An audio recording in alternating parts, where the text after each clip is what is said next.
प्यारे दोस्तों, आज के डेट में यानी कि 21 दिसंबर 2024 के डेट में बिहार स्वास्थ्य विभाग के माध्यम से कई सारे बड़े अपडेट जारी कर दिए गए हैं। जहां पर कि एनएचएम कर्मचारियों के लिए एक बड़ी खुशखबरी जारी कर दिया गया है। साथ ही में वैकेंसीज को लेकर के भी कई सारे अपडेट्स निकल कर आ रहे हैं। साथ ही में बीटीएससी एएनएम 10,000 शासनों के लिए एक बड़ा अपडेट है, वो भी मैं आपको बताऊंगा। तो वीडियो के लास्ट तक बने रहिएगा। और जो भी स्टूडेंट्स इस चैनल पर नए आए हो, चैनल को सब्सक्राइब करके बेल नोटिफिकेशन ऑल सेट कर लीजिएगा। अब चलिए दोस्तों, जानकारी के ऊपर चलते हैं। तो दोस्तों, सबसे पहले अपडेट देने वाला हूं बीटीएससी एएनएम 10,000 शासनों के रिगार्डिंग में। यहां पर अंजलि कुमारी और अर्चना कुमारी के द्वारा जो यहां पर केस फाइल है सुप्रीम कोर्ट में, उसका अपडेट यहां पर निकल कर आया है। 20 तारीख के डेट में सुनवाई हुआ था दोस्तों, जहां पर कि अब आप लोग का सुप्रीम कोर्ट के माध्यम से एक नया डेट दे दिया गया है। और वो जो डेट होने वाला है वो है 7 जनवरी 2025। यानी कि अब आप लोग का जो सुप्रीम कोर्ट में सुनवाई चल रहा है एएनएम का, वो अब अगले साल होगा। और देखिए, जैसा कि मैं हमेशा से कहता आ रहा था कि सुप्रीम कोर्ट में अगर बहाली चली जाती है तो वर्षों के लिए अटकती है। जैसे कि जूनियर इंजीनियर का आपने मामला देखा होगा, बहुत सारी बातें हैं। तो यहाँ पर अभी भी इसमें समय लगेगा, कम से कम मैं आपको बता रहा हूँ तो 2 से 3 सुनवाई अभी और इस केस में होना बाकी है। उसके बाद ही आप लोगों का जजमेंट मिलेगा। और बहाली तो आपको पता ही है अटकी हुई है। अब ये नहीं कि अगर सुप्रीम कोर्ट में है तो प्रक्रिया चालू है, सभी कुछ अभी ठप है, स्टे लगा हुआ है बहाली में, वो आप सभी को भी पता है। तो बाकी सुप्रीम कोर्ट के माध्यम से कोई भी जजमेंट या फिर कोई भी जानकारी निकल कर आती है तो मैं आप सभी को जानकारी अपडेट कर दूंगा। अब चलिए बढ़ते हैं नेक्स्ट अपडेट के ऊपर। तो नेक्स्ट अपडेट राज्य स्वास्थ्य समिति बिहार के माध्यम से निकल कर आ रहा है। जी हाँ दोस्तों, एक बहुत ही इंपॉर्टेंट सूचना जारी कर दिया गया है। डेट देख लीजिए, 19/12/2024, यानी कि अभी अभी हाल ही में जारी हुआ है ये सूचना। बेसिकली मैं आप सभी को बता देना चाहता हूं, इसमें जो भी एनएचएम कर्मचारी आते हैं, जो भी राज्य स्वास्थ्य समिति बिहार में काम कर रहे हैं, उन लोगों के लिए बहुत ही इंपॉर्टेंट सूचना है। देखिए, यहाँ पर बेसिकली बताया गया है कि किस प्रकार से अब आप लोगों का यहाँ पर जो यहाँ पर साल बीत चुका है, 24-25 वित्तीय वर्ष है, तो उसके बाद जो आपका सैलरी में इंक्रीमेंट है, जो भी इंक्रीजमेंट होगा वो कितना परसेंट होगा, क्या क्या यहाँ पर मिलेंगे सुविधाएं, वो सभी बातें पर विचार किया गया है। बाकी इसके लिए एक एक्सप्लेनेशन वीडियो आप लोगों को हम अपलोड कर देंगे, जिसको देखने के बाद आपको सारा डाउट क्लियर हो जाएगा। कौन से लोगों को यहाँ पर 10% इंक्रीजमेंट होगा, किनका 5% इंक्रीजमेंट होगा, किनका 15% इंक्रीजमेंट होगा, सभी कुछ मैं आप लोगों को बता दूंगा। तो उसके लिए निश्चित रहिएगा। बाकी अभी आप वीडियो को पॉज करके भी पढ़ सकते हो कि किस प्रकार से आपका सैलरी कितना हो जाएगा, अभी कितना है तो अगले वर्ष कितना हो जाएगा, ये सभी बातें यहाँ पर बताया गया है। तो इसके लिए एक डिटेल वीडियो आ जाएगा, उसके लिए निश्चित रहिएगा। बाकी यहाँ पर आप पूरा अपडेट पढ़ सकते हो।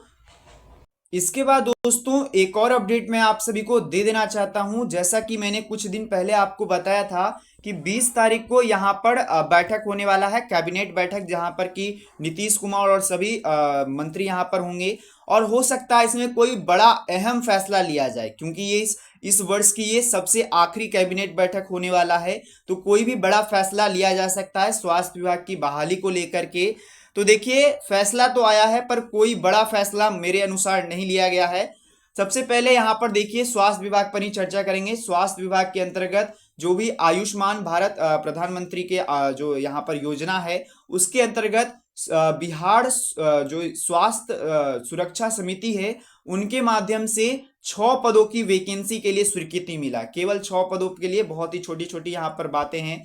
इसके बाद अगर और एक और देखिएगा तो स्वास्थ्य विभाग के ही वैकेंसी को लेकर के है। वैकेंसी को लेकर के नहीं है दोस्तों, एक विशेष चिकित्सक पदाधिकारी हैं, उनको यहाँ पर बर्खास्त करने के लिए यहाँ पर बात की गई है, क्योंकि इनको अनुपस्थित रह पाए गए थे अस्पतालों में। और भी यहाँ पर नीचे पढ़िएगा तो ये भी उतना कोई काम का नहीं है। यहाँ पर एक और अपडेट है, ये तीनों जो अपडेट है यहाँ पर कोई ना कोई यहाँ पर बर्खास्त किए गए हैं। और मैं हमेशा से कहता रहा हूँ, स्वास्थ्य विभाग में ये जो खास तौर पे डॉक्टर्स के लिए, नर्सेज के लिए अप्लाई होता है कि आप समय से जाइए और ड्यूटी जो आपका टाइमिंग है उसे निभाइए, क्योंकि यहाँ पर देखिए उसी के कारण से कई सारे लोगों का नौकरी भी जाता है।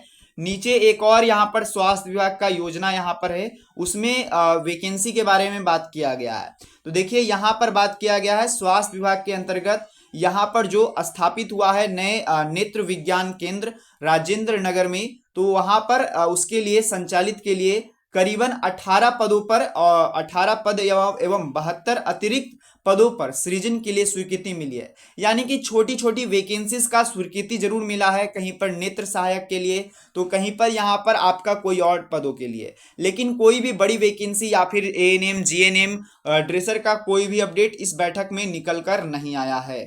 साथ ही में जैसा कि मैंने आपको अपडेट किया था कि जीएनएम के भी जो छात्र हैं वो नियमावली को लेकर के एक तरीके से उनको खुश नहीं है, तो उसके लेकर के भी हाई कोर्ट में यहाँ पर केस किया गया है, तो उसका भी थोड़ा बहुत अपडेट आ चुका है, पर अभी कुछ भी साफ नहीं हुआ है। केवल अभी यहाँ पर आप लोगों का CWJC नंबर मिल चुका है और ये सभी अपडेट्स आए हैं। बाकी इसका भी जैसे ही सुनवाई और कुछ भी चालू होता है मैं आप सभी को अपडेट कर दूंगा दोस्तों। इसके बाद दोस्तों एक बड़ा रिपोर्ट निकल कर आया है बिहार हेल्थ डिपार्टमेंट के माध्यम से। बिहार स्वास्थ्य विभाग का एक तरीके से पोल खोलती है कि किस प्रकार से PHC का संचालित हो रहा है। ठंड के समय में पेड़ के नीचे इलाज किया जा रहा है जो भी यहाँ पर मरीज है उनका, जो कि आप इस तस्वीर में देख सकते हो, बहुत ही भयावह तस्वीर है। और अभी के समय में स्वास्थ्य विभाग को बहुत सारे काम करने बाकी हैं, बहुत सारे ऐसी चीज़ें हैं जिसे कि बदलाव करने की ज़रूरत है, कर्मचारियों की बहाल की ज़रूरत है। और केवल पेपरबाजी से काम नहीं होगा, पेपरबाजी तो हमेशा से करते रहती है स्वास्थ्य विभाग, लेकिन जो वैकेंसी है वो धरास्थल पर देखने को नहीं मिलता है। तो यहाँ पर मंगल पांडे जी को भी इन सभी बातों को समझना होगा और वैकेंसी की सख्त से सख्त दरख्वार है, और जो स्वास्थ्य व्यवस्थाएं हैं उसमें भी यहाँ पर थोड़ा सा काम करने की जरूरत है। साथ ही में लगातार सदर अस्पताल में यहाँ पर निरीक्षण चालू है। यहाँ पर देख लीजिए डेट आज के अखबार का है, जहां पर कि बिहार शरीफ के सदर अस्पताल में लगातार निरीक्षण किया जा रहा है कि डॉक्टर सही समय से आ रहे हैं या नहीं, नर्सेस सही समय से आ रहे हैं या नहीं, या फिर जो भी कार्यक्रम यहाँ पर राज्य स्वास्थ्य समिति या फिर स्वास्थ्य विभाग के अधीन में यहाँ पर नियंत्रण में चल रहा है उस पर काम किया जा रहा है या नहीं, उन सभी पर यहाँ पर चर्चाएं किया गया है और सभी अपडेट्स यहाँ पर आप लोग देख पाइएगा। और लास्ट में एक आप लोगों के लिए नॉलेज के लिए मैं एक जानकारी बता देना चाहता हूँ। करीबन 2.5 लाख रुपए में मिलेगी कैंसर की वैक्सीन, जिसके बारे में अपडेट आ चुका है। आपको ये पता होना चाहिए क्योंकि ये इस सदी का, और आप लोग मेडिकल फील्ड से रिलेटेड रखते हो तो आपको इन सभी बातों को ध्यान में रखना चाहिए कि यहाँ पर जो यहाँ पर कैंसर है उसके लिए वैक्सीन जो कि रशिया के द्वारा तैयार किया गया है, जिसके लिए यहाँ पर बात अपडेट्स आ रहे हैं, और ये इस सदी की एक तरीके से आप कह सकते हो सबसे बड़ा आविष्कार होने वाला है। तो इन सभी बातों को भी आप लोग को ध्यान देते रहना है। बाकी इस वीडियो में यही कुछ था। धन्यवाद, वीडियो देखने के लिए, मिलते हैं।